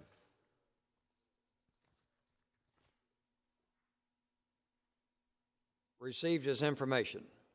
Family and Veterans Services Committee has reported favorable reappointment of member of the Foster Care Review Board, Ms. Andrea McCoy of Columbia. Received as information. Medical Affairs Committee has reported favorable statewide appointment, member of Donate Life South Carolina representing the Midlands, Ms. Gyra M. Patel. Received as information. Medical Affairs Committee has reported favorable statewide appointment member of Donate Life South Carolina at large, Ms. Kimberly D. Young of Simpsonville.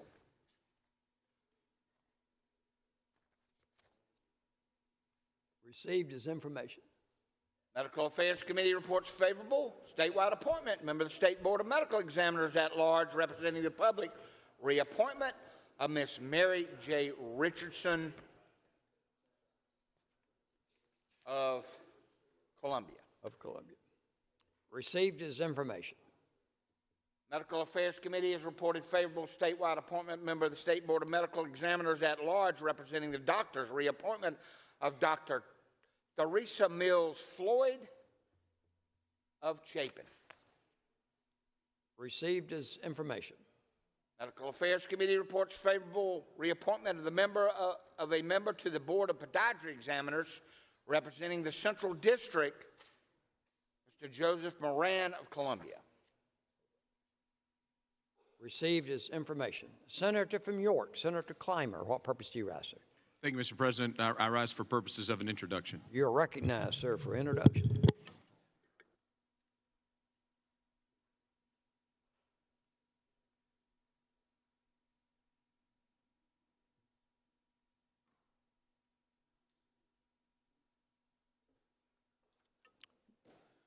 Thank you, Mr. President. Senator from York. Senators, you may want to extend the courtesy of your attention to this distinguished group I'm about to announce or recognize, because they have within them the wherewithal to push any of us around. I am delighted to get to introduce to you today the York Comprehensive High School 4A state champion, both men and women's strength teams. If y'all would please rise so we can see you. At the female meet, York Comprehensive High School tied their previous record with 9 all-state athletes, 2 state champions, and 12 all-state finishers. And at the male meet, York Comprehensive had 1 state champion and 3 all-state finishers. And together, they are the 4A state champion strength teams. Ladies and gentlemen of the Senate, please join me in welcoming this distinguished group to our chamber today. Welcome to the State Senate. We're honored to have you. Congratulations to you. And further, Mr. President, I was remiss earlier in my remarks. We have adopted a resolution in their honor. I would ask the reading clerk if he would please read the title of that resolution. Reading clerk will publish the title of the resolution. This is a Senate resolution to congratulate the York Comprehensive High School male and female strength teams, coaches, and school officials on an outstanding season and to honor them for winning the 2025-2026 South Carolina Class 4A State Championship. Senator, congratulations, Senator from York. Congratulations. Thank you for being here today, and I look forward to visiting with you out in the lobby. And just when you tire of listening to us talk, just start walking out and I'll meet you downstairs. Good to see you all today. Thank you, Mr. President. Welcome and congratulations.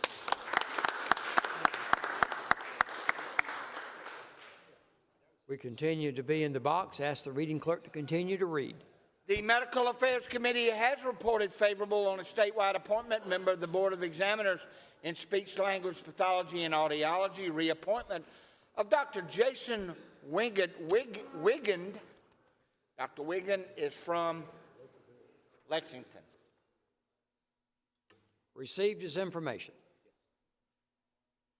House says return to the Senate with amendments. S. 337, bill by Senator Rickenbaugh, amending the code relating to the possession of blue catfish so as to provide for a daily limit of 75 blue catfish in state waters other than in Lake Marion, Lake Moultrie, and the upper reaches of the Santee River. Be placed on the calendar. The desk is clear. Are there any requests for local bills? Senator from Richland, Senator Devine, what purpose do you rise? For a point of personal interest. Okay, that would be appropriate, so you're recognized.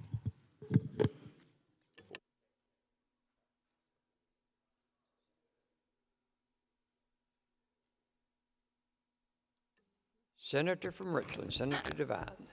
Thank you, Mr. President, and to the members of the Senate.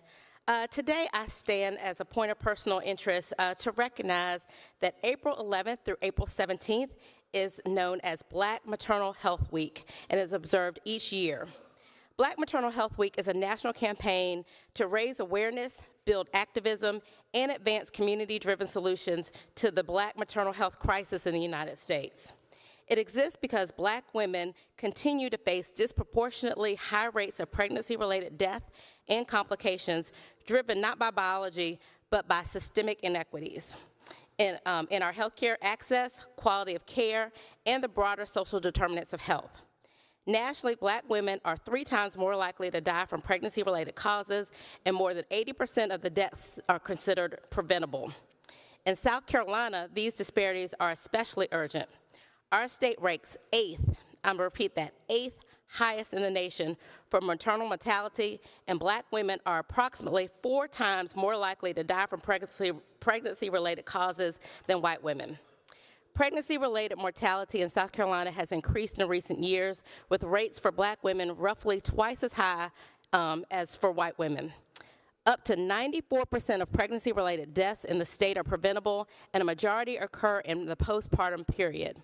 And Black women in South Carolina are also 2.5 times more likely to die from maternal causes than white women.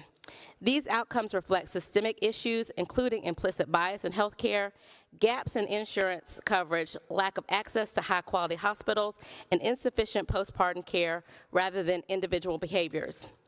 Evidence-based legislative solutions can meaningfully reduce these disparities and save lives.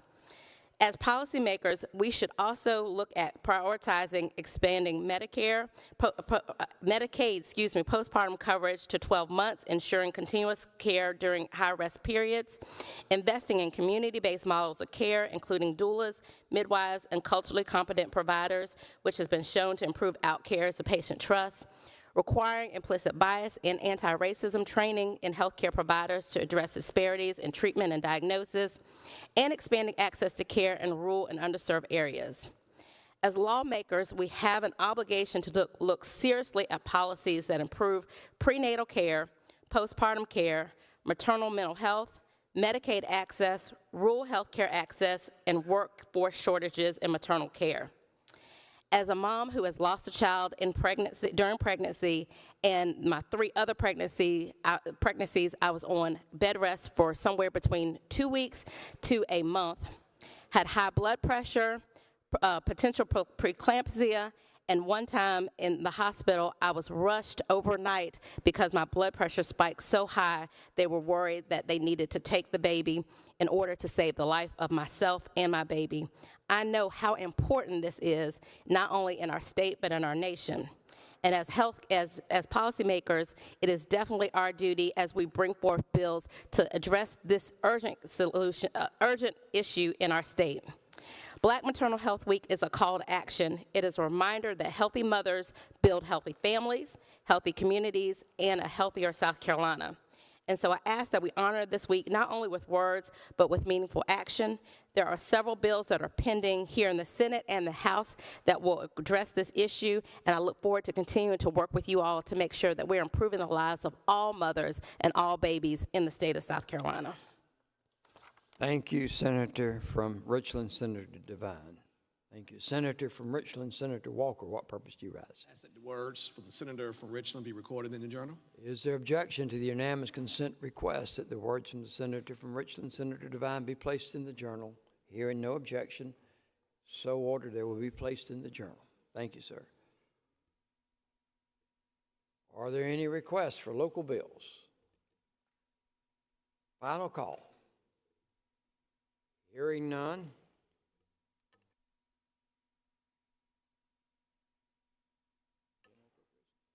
Hearing no request for local bills, that takes us on our calendar to page 1, H 5126, the General Appropriations Bill. Senator from Cherokee. Mr. President. What purpose do you rise? Like to be heard. You're recognized.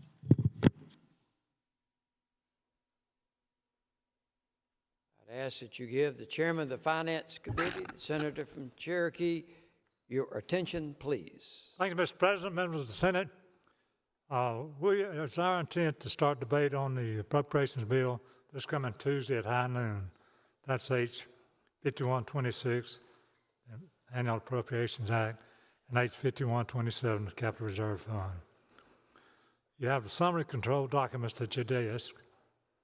Both bills are posted online. And get with staff if you need any amendments to be drafted. They're ready and willing and able to help you. We want to get started high noon this Tuesday on debate on the appropriations bill. So, Mr. President, this time I move that we carry over H 5126. Motion is to carry over H 5126. All in favor would say aye. Aye. Opposed, no. Ayes have it. The bill's carried over. Senator from Cherokee. Now, Mr. President, I move that we carry over H 5127, the Capital Reserve Fund bill. Motion is to carry over H 5127. All those in favor, please say aye. Aye. Opposed, no. The ayes have it. The bill's carried over. Thank you, sir. Thank you, Senator from Cherokee.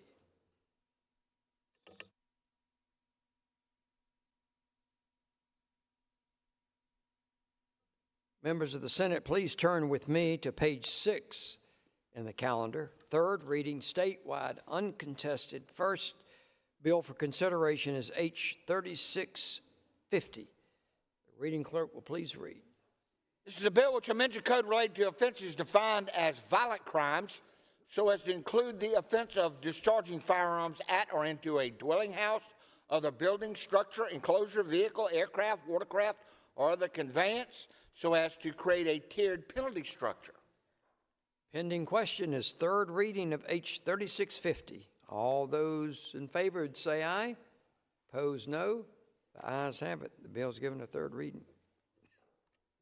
We now go to page 7 on the calendar. Top of the page, S 1038 by the senator from Edgefield. Reading clerk will read.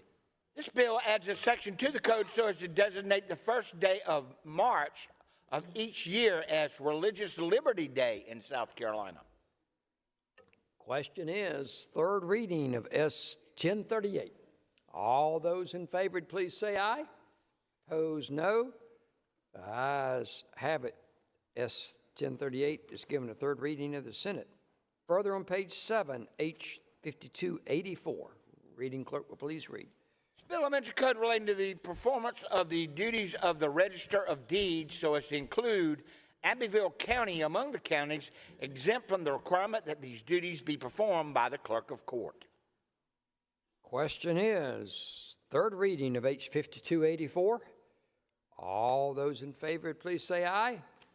Opposed, no. The ayes have it. The bill is given a third reading. Further on page 7 is S 765 by the senator from Florence. The reading clerk will please read. Bill amends the code relating to payroll deductions so as to authorize the Comptroller General to deduct dues for the South Carolina Wildlife Law Enforcement Officers Association from the compensation of state employees and retirees. Question is third reading of S 765. All those in favor would please say aye. Opposed, no. The ayes have it. The bill is given a third reading. We now go to page 8, top of the page, S 879. The reading clerk will please read. This bill adds a section to the code so as to provide that the terms of Masters in Equity begin July 1st. Pending question is third reading of S 879. All those in favor, please say aye. All opposed, no. Ayes have it. 879 is given a third reading. Page 8. S 915, senator from Greenwood and many others. The reading clerk will please read. Bill amends the code relating to prohibition of false claims, statements, or representation by medical providers so as to create tiered violations and penalties for this section and provide for the use of consent agreements. Question is third reading of S 915. All those in favor would say aye. Opposed, no. The ayes have it. The bill is given a Third reading.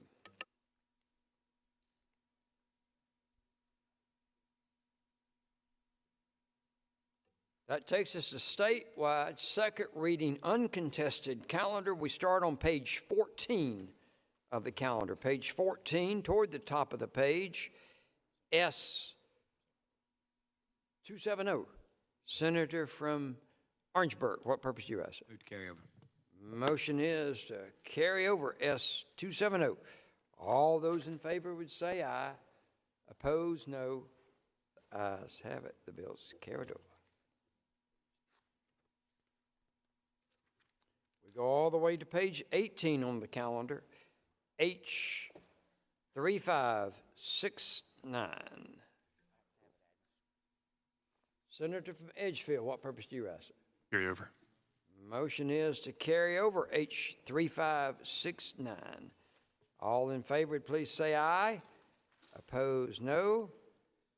Ayes have it. The bill's carried over.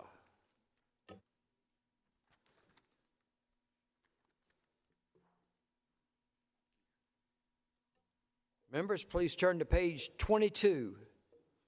Top of the page, S385 by the Senator from Richland, Senator Devine, and others. We have a committee amendment. I'd ask the reading clerk to publish the amendment.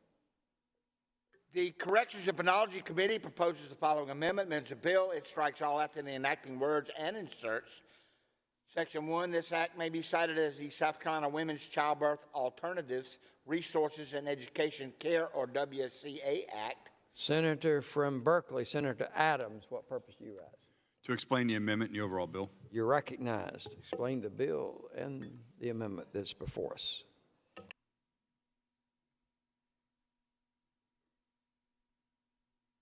Senator from Berkeley. Thank you, Mr. President.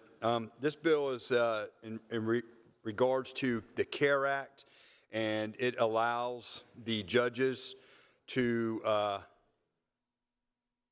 a pregnant female to be out on at-home incarceration during her pregnancy, and would allow some time for the mother of that child to spend up to 12 months, if that's what the judge allows, during that time, to allow that mother to be at home with the child, building that bonding period. That's what 385 does.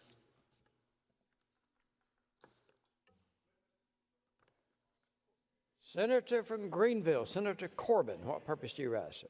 Senator Yield for a question. Senator Yield for a question. Senator Yield for a question. Senator, this didn't come through a committee that I was on. I just had a couple of questions. Is this only for nonviolent offenders? Or correct, nonviolent offenders. Nonviolent offenders. Yes.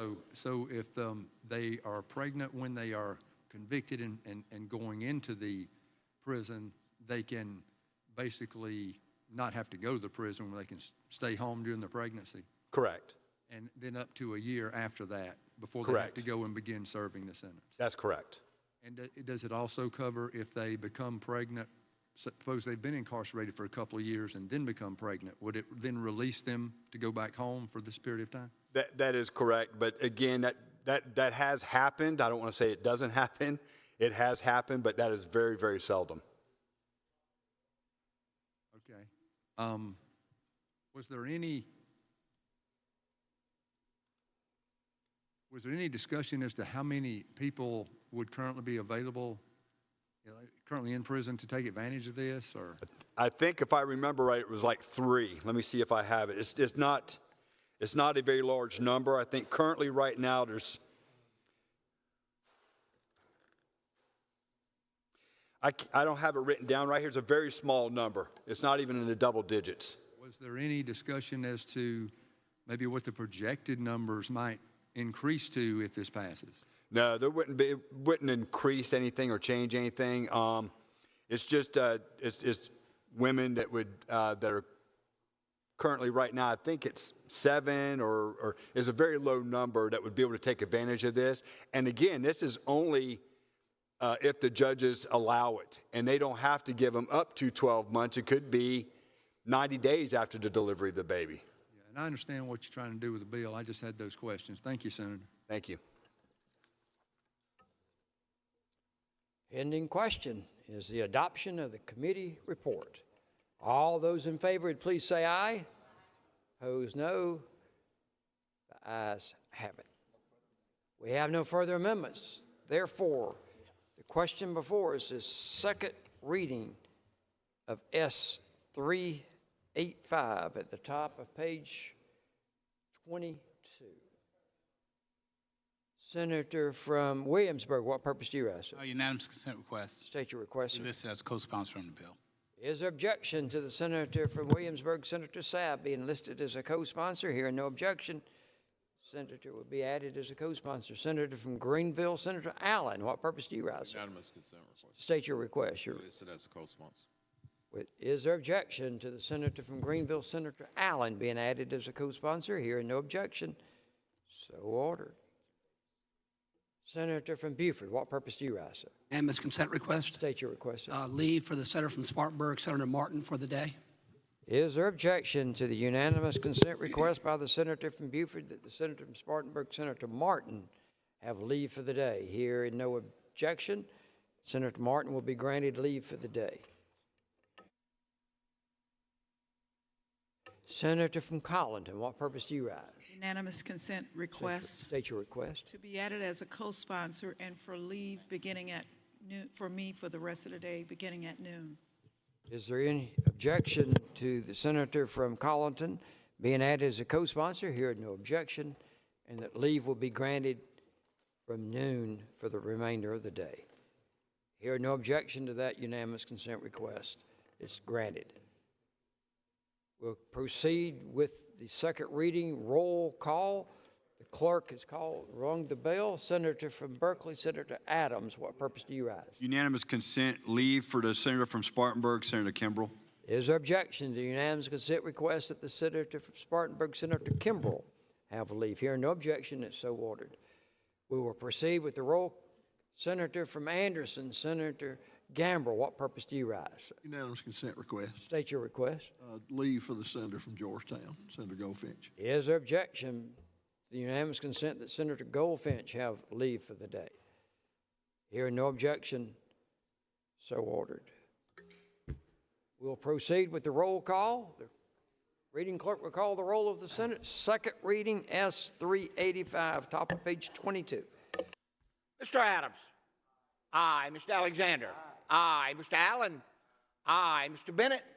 Aye. Mr. Blackman. Aye. Mr. Bright. Not voting, Mr. Campson. Not voting, Mr. Cash. Aye. Mr. Chaplin. Votes aye, Mr. Clymer. Not voting, Mr. Corbin. Not voting, Mr. Cromer. Votes aye, Mr. Davis. Aye. Mrs. Devine. Aye. Mr. Elliott. Aye. Mr. Fernandez. Aye. Mr. Gambrell. Aye. Mr. Garrett. Aye. Mr. Goldfinch has leave. Mr. Graham.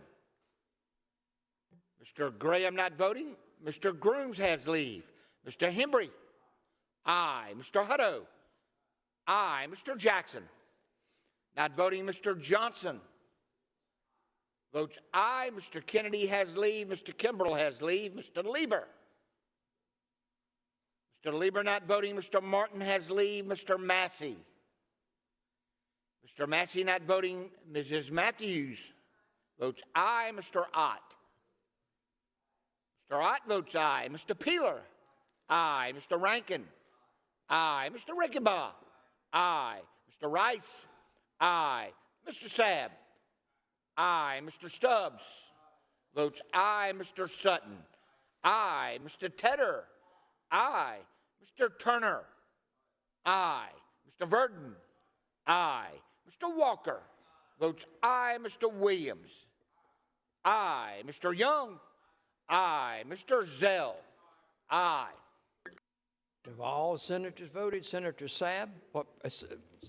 Consent request. Senator from Williamsburg, what purpose do you rise? Unanimous consent request. State your request. Leave for senator from Richland, Senator Jackson, for the day. Is there objection to the unanimous consent request that the senator from Richland, Senator Jackson, be granted leave for the day? Hearing no objection, so ordered. Senator from Kershaw, Senator Graham votes aye. Senator Bright, to my left, votes no. Senator Corbin votes aye. Senator Clymer votes aye. Senator Lieber votes no. Further members wishing to record your vote? Hearing no. Senator Massey votes no. Polls are closed. Poll will tabulate.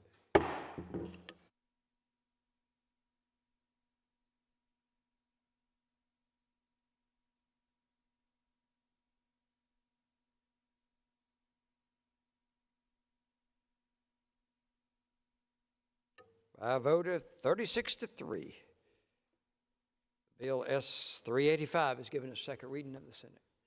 Senator from Pickens, what purpose do you rise, sir? You're recognized for the purposes of introduction. Senator, while he's coming to the podium, Senator from Richland, Senator Devine, what purpose do you rise? Unanimous consent request. State your request. For third reading on tomorrow. Objections heard.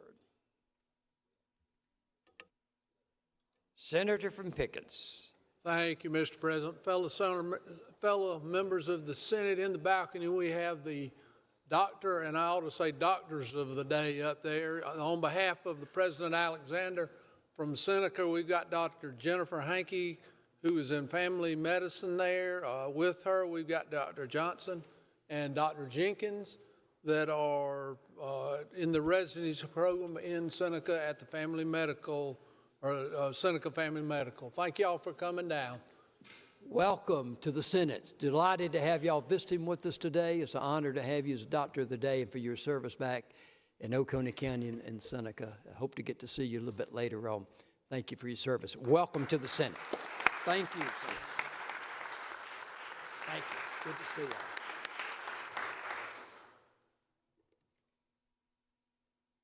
We continue on our calendar. We're going to revert back to page 18, bottom of page 18. One inadvertently was inadvertently skipped. It's S717 by the senator from Greenwood, Senator Garrett, and others. Page 18, bottom of the page. We have a committee amendment. I would ask the reading clerk to publish the committee amendment. Medical Affairs Committee proposes the following amendment. It's a bill. It strikes all after the enacting words and inserts the following. This act may be cited as the Mothers and Preborns Act. Chapter 2, Chapter 37, Title 44 of the Code is amended by adding. Explanation's been requested. Senator from Greenwood, what purpose do you rise, sir? You're recognized on the amendment. The committee made the following amendment. They amended it to, as opposed to the Department of Health and Human Services, they amended it to have the ombudsman in the Department of Health, and also amended the specification of a pre-human, which earlier references were to embryo, fetus, biological child, changed it to preborn human. And what that is a child at various stages of gestational development. Senator from Williamsburg, what purpose do you rise, sir? I'm sorry, Mr. President. I missed a wee bit of Senator's explanation. Would Senator yield? Certainly. Senator yield for questions. Senator yields for questions. Thanks, Mr. President. Thank you, Senator. Senator, would you be kind enough to go over that again for me, please? I appreciate you taking the well as well, Senator. Thank you.